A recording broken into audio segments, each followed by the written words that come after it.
It's interesting that Wall Street Journal, a right-wing publisher, goes ahead shitting on tariffs.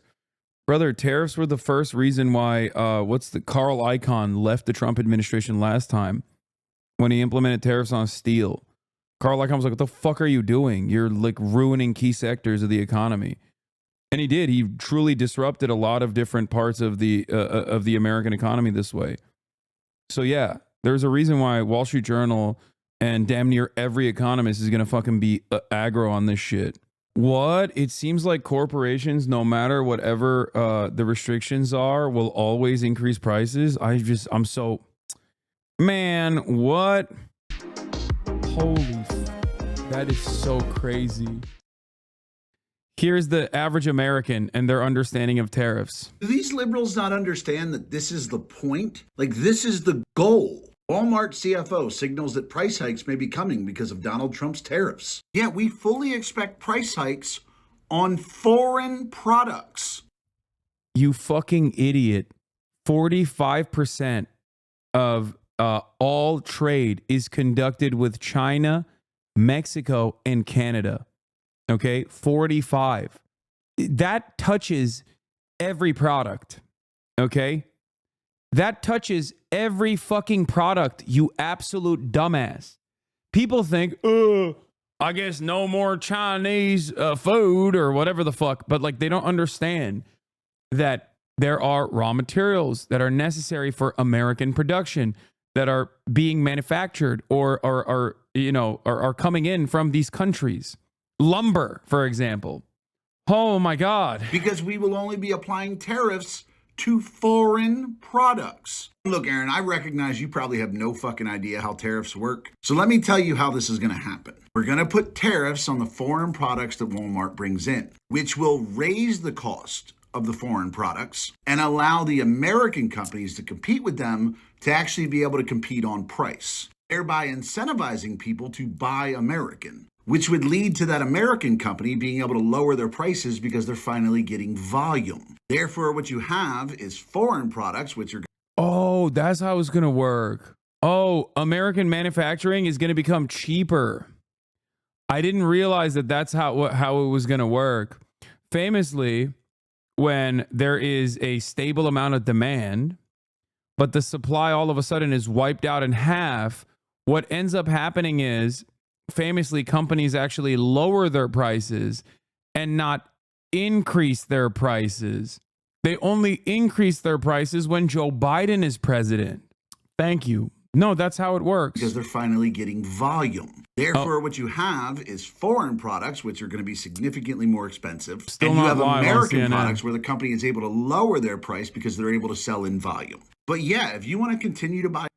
The primary people who will benefit from the tariffs are real estate investors, which is Trump's primary thing. So no, the people that will benefit from Trump's tariffs regime is going to be people that are, I think tariffs are not going to be as universal as the way people think they are. And I think they're simply going to be a way for Donald Trump to win favors with key industry leaders, to just like bring them to his side. So here's the thing. This is something that Erdogan did as well. Like, this is something that happens in other countries.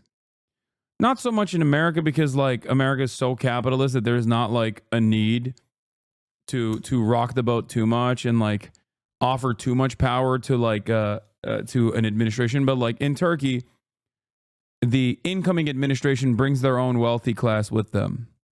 And it's a line of defense. That's what Erdogan did. He brought forth directly his family members and also people that were invested in his continued leadership, and he made them incredibly wealthy. This is a part of how kleptocracies work. Vladimir Putin did this in Russia, and Erdogan did this in Turkey. Okay, Turkey. I think that this is what Donald Trump is trying to do. Before we get into tariffs, not to get all libbed up on this, but like I think this is basically what Trump is going to try to do. He's going to be like, listen, you're a billionaire. You own a newspaper, right? Yeltsin did it, not Putin. Okay, I'm just saying like Putin utilized the existing structure of the oligarchs to his advantage in the same way. And I think that is what Trump is going to try and do. And it's actually a little bit unique to the regular order of business in America because corporations run the country rather than the country runs, the government runs the corporations. And I think Trump will basically implement a tariffs regime on those he has declared enemies of his administration in an effort to centralize power even further. And you know, this is a fantastic approach to moving towards more and more authoritarian mechanisms of control. The heart of the Donald Trump economic plan. We should talk about the chicken war. The chicken war is a clucking good story. In post-World War II West Germany, people started eating a lot of chicken, specifically American chicken. Midway through 1962, U.S. farmers were on track to sell more than $50 million worth, $500 million in today's money. This made European farmers mad, so the organization that later became the European Union put a tariff on chicken. A 5-pound chicken that started as $1.60 became $2.25. Imports quickly dropped. U.S. chicken farmers and politicians were furious. And we thought Germany's our big market for chicken, and so if we hurt the Germans, maybe we'll get them to change their mind on chicken. So the U.S. put a 25% tariff on trucks, like Germany's Volkswagen. And it worked. Their truck sales in the U.S. It's interesting that Wall Street Journal, a right-wing publisher, goes ahead shitting on tariffs. Brother, tariffs were the first reason why, Carl Icahn left the Trump administration last time when he implemented tariffs on steel. Carl Icahn was like, what the fuck are you doing? You're like ruining key sectors of the economy. And he did. He truly disrupted a lot of different parts of the American economy this way. So yeah, there's a reason why Wall Street Journal and damn near every economist is going to fucking be aggro on this shit. The only problem is, in this process, like I'm not even anti-tariff in general. I am simply anti-tariff when it comes to just unconditional across-the-board tariffs with no acceptable domestic manufacturing substitute. That's why you're not going to get. That's why you're not going to get liberal institutions that are still, you know, right-wing conservative, but like pro-capitalist to be on board with tariffs in general. Fell by half, and they never really recovered. Meanwhile, Germans paid more for their chicken, and Americans had fewer truck options. Like one of the things that I'm incredibly annoyed by with like Toyota Hilux tariffs, for example, like the Japanese competitive car manufacturing industry, is that I hate that there is no acceptable small substitute, like small truck with the same cab size substitute in America. Then it's a lose-lose for everybody, right? I understand the importance of American manufacturing. I really do, especially when it comes to vehicle manufacturing. The issue, on the other hand, is that due to CAFE standards, like all of our domestic car manufacturers have realized that, you know, you can have these behemoth vehicles that are larger and larger, that are basically child mutilators. And there is no end in sight for, there's no change in that. Not to change the subject, but people are very upset for you not getting in the tub of your goal weight of 225. I don't know what you're talking about. No one is upset. It's kind of a perfect example of what tariffs do. Hurt consumers while protecting very specific industries, or attempt to get countries to change their behavior. While they haven't been a large part of trade policy in decades, former President Donald Trump wants to change that. Some might say it's economic nationalism. I call it common sense. I call it America first. President Trump has really sort of brought a lot of people out to think that tariffs might be something that's useful in America's economic arsenal in a way that hasn't been used in the past. Here's how tariffs work and what Trump's proposals would do. Let's start in 2018, when President Trump put tariffs on Washing machines. We're going to benefit our consumers, and we're going to create a lot of jobs. Since then, whenever a washing machine is imported to the U.S., the company on the U.S. side doing the importing pays a tariff to the U.S. government.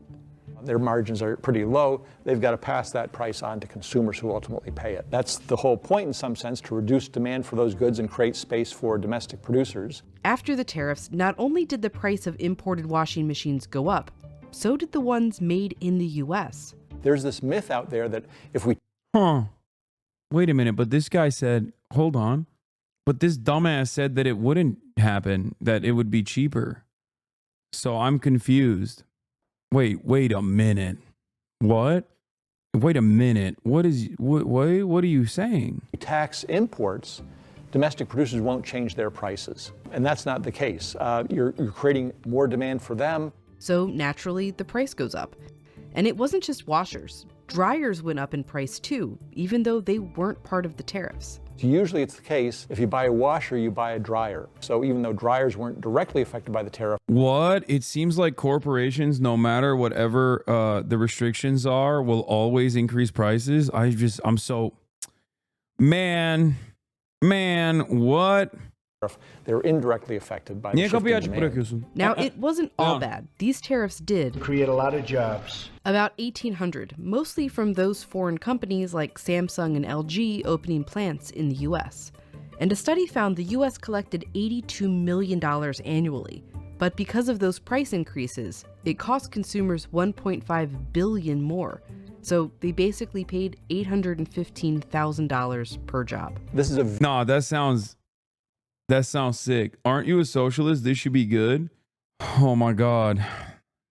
Brother, there's problems here with this argument that even Wall Street Journal recognizes, and I'm shocked that you don't, which is there needs to be, one, a competitive domestic manufacturing capability, and two, a restriction on increasing prices in order to make up for the additional costs that now importers are carrying on to the consumer. If those two things don't happen, then you're fucked. Tariffs just operate as a regressive tax, a sales tax, a flat sales tax. Tariffs equals socialism. Trump isn't doing economic protectionism. So nationalization is the best thing to do. I mean, I didn't even say that, but I do believe that. Yes, I think that nationalization would be significantly better for a lot of sectors. Yes. very expensive. Starting with our energy extraction industry, for sure.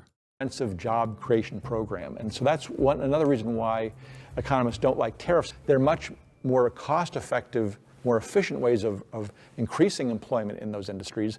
These weren't the only tariffs Trump created in 2018. The big ones were on Steel and aluminum. Those were really designed to... Costs will always be passed on. Prices will not be reduced when import competitors are figuratively eliminated from the marketplace. Why would a company offer a cheaper price when they own the market?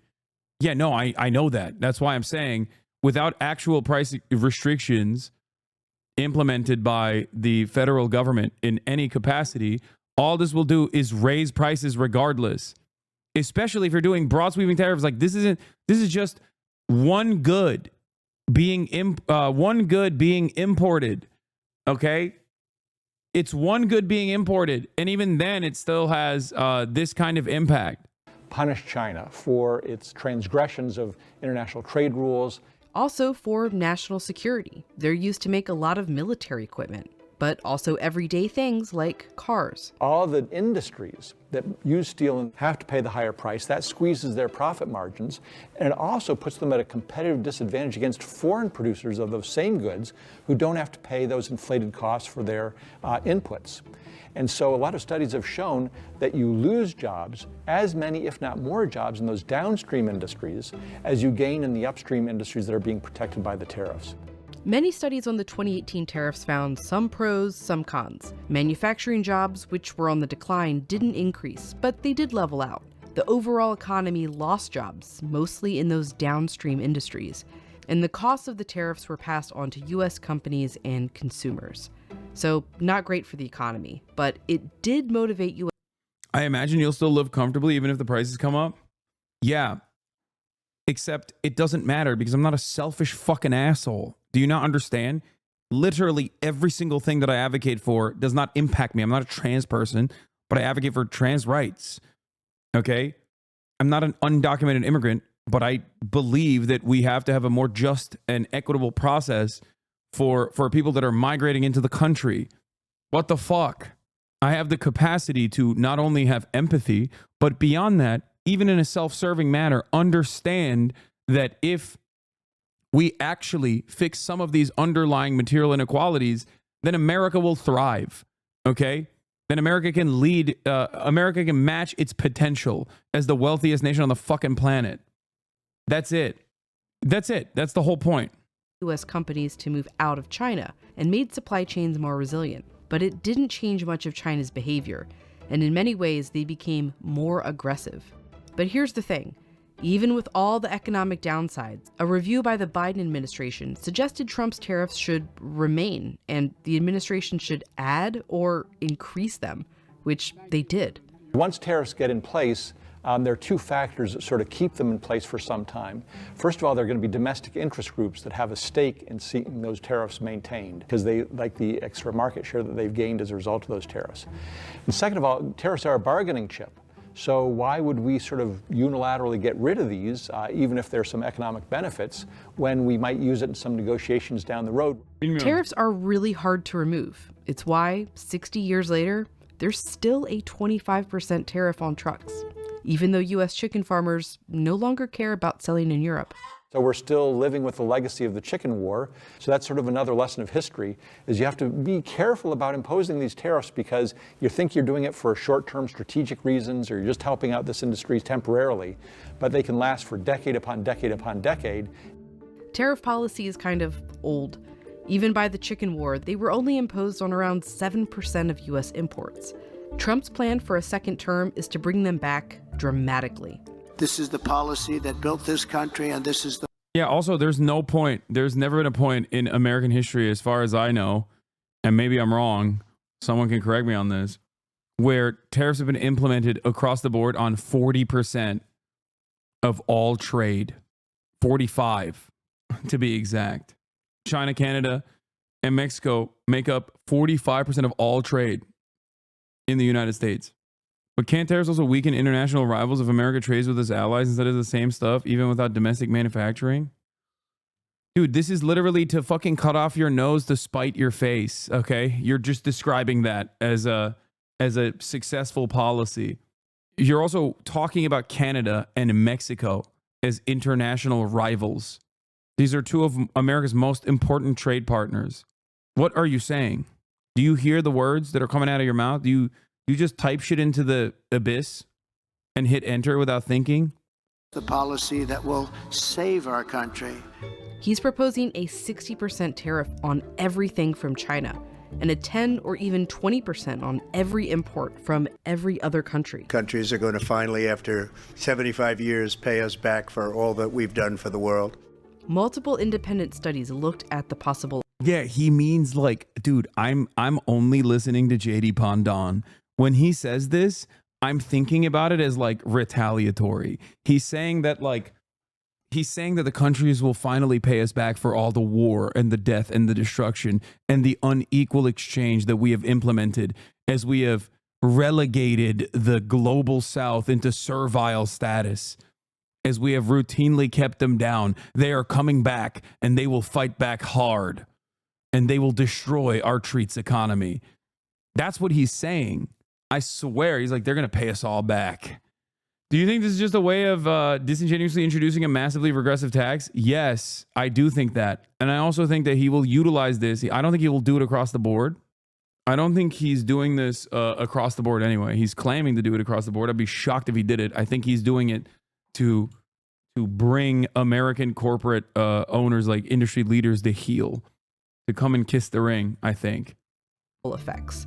One found it would cost the average American household $1,700 from higher prices. Another found it could cost more than 684,000 jobs. And they don't factor in how domestic goods might get more expensive, or retaliatory tariffs from other countries. They're not going to take this lying down. They're not going to change their behavior in some way to appease the administration that imposes such tariffs. The dutiable tariff rate peak of 1932 is 59.1%, second only to the 61.7% rate of 1830.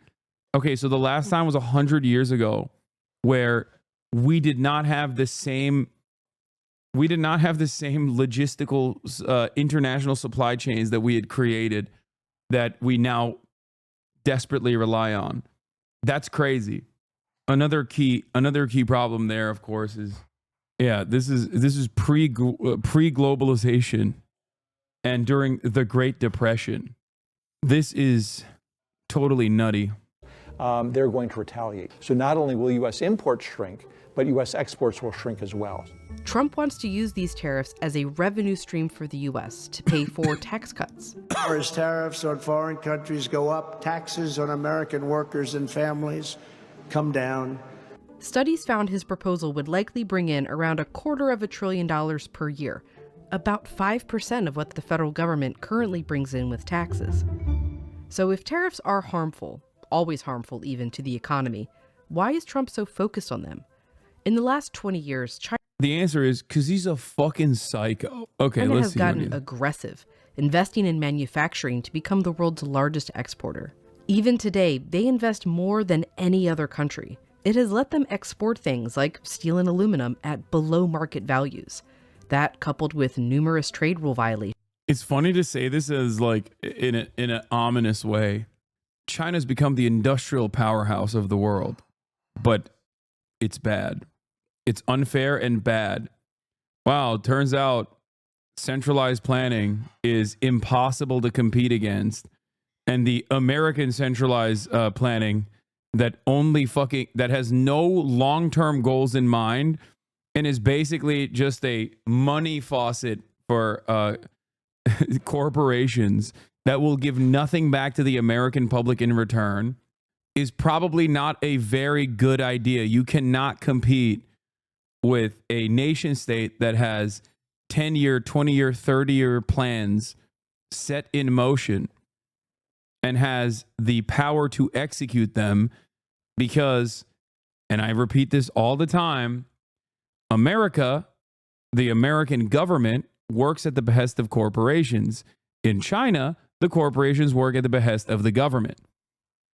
Allowed President Trump to really restart the whole discussion about using tariffs to achieve certain objectives, such as punishing other countries, and the Biden administration has just continued that.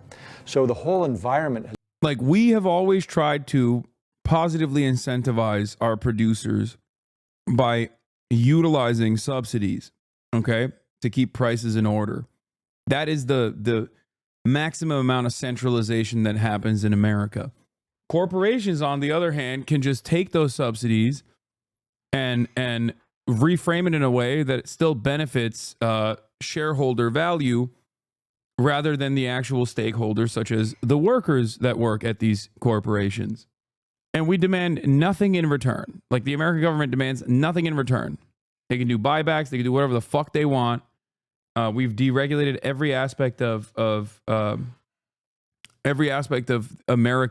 American economy. And then we're just like, oh, this is shocking. How the fuck? Why aren't things working in the way that we want them to? China doesn't operate that way. This is how complex manufacturing even a bottle of root beer is. Ingredients: molasses from the United States, anise from Spain, licorice from France, vanilla bourbon from Madagascar, cinnamon from Sri Lanka, cloves from Indonesia, wintergreen from China, pimento berry oil from Jamaican balsam oil from Peru.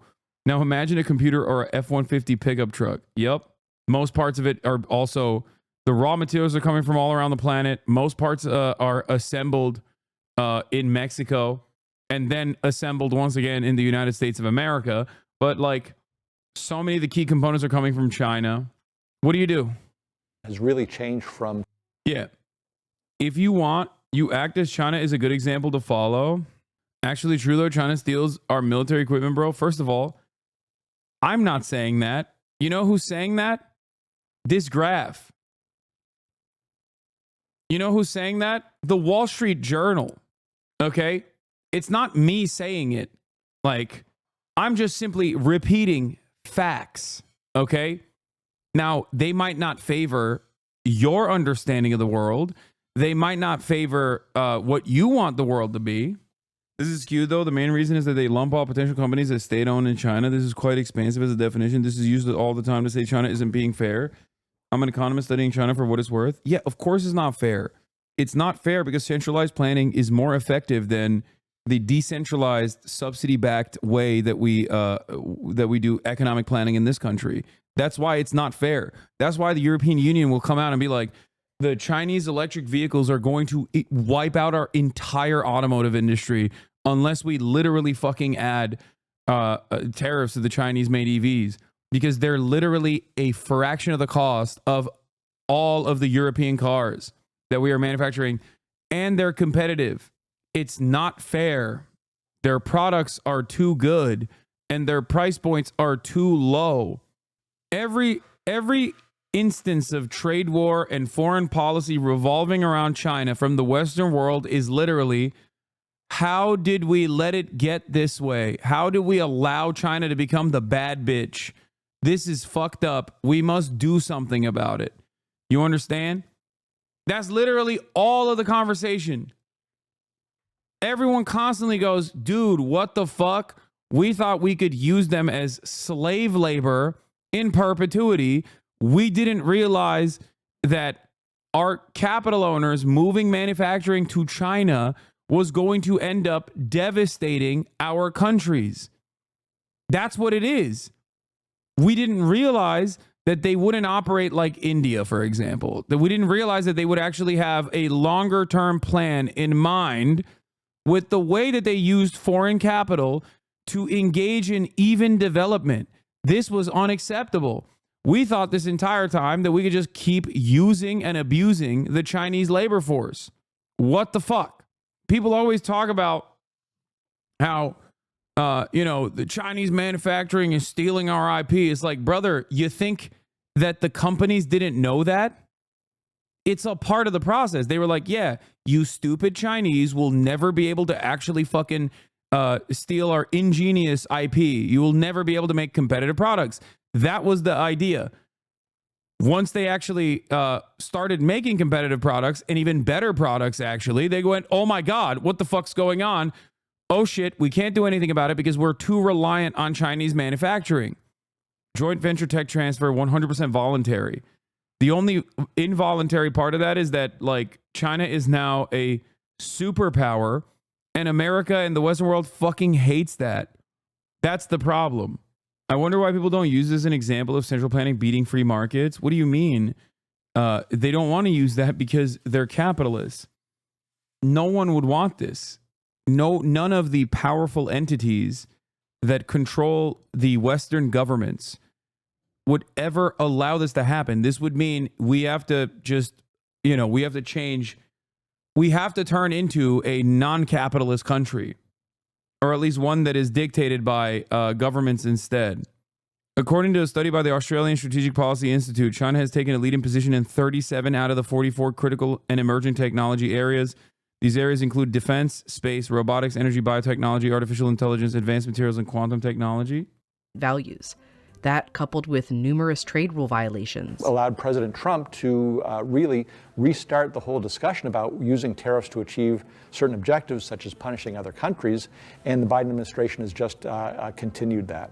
So the whole environment has really changed from 20 years ago, when trade policy was pretty quiet business, and now we're talking about industrial policy, tariffs, subsidies, and all these different What do you think capitals will do if China's only going to continue to dominate? They're doing it already. It's called fascism. Okay, that's what they're going to do. That's it.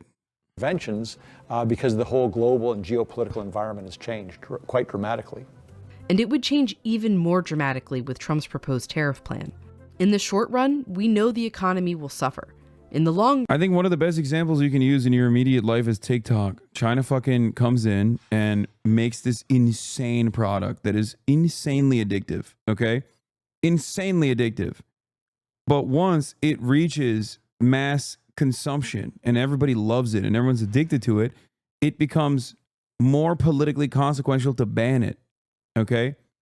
America's like, oh, I like this product. You should be forced to divest from this product that is very successful. You should sell this to an American capitalist instead.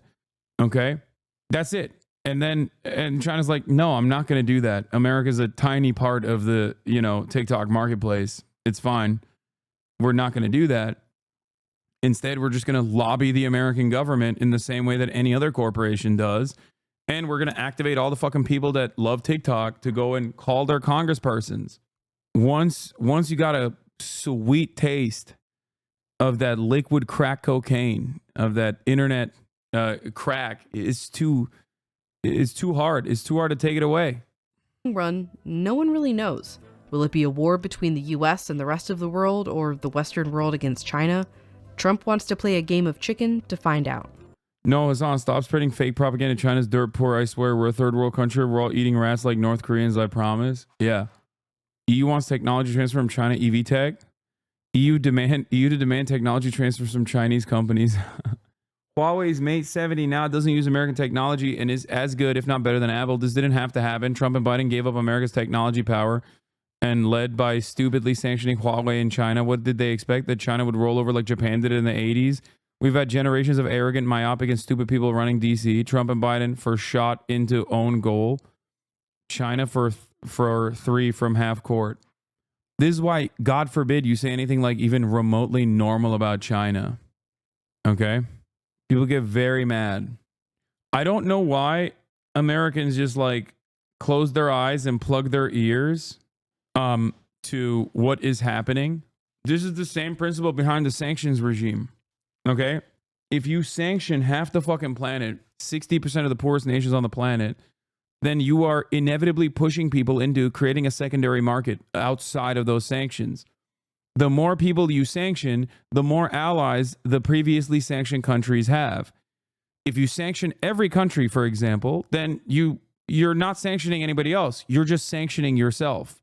America has consistently, in their endless hubris, dominated the entire planet, thinking that the rest of the world would never catch up, that they would be consistently servile to the interests and the needs of the American marketplace. The reality of the matter is, this is why the One Belt, One Road initiative was so devastating. China wanted to develop Africa not exclusively because they wanted to extract raw minerals and rare earth metals and whatnot in a more efficient capacity.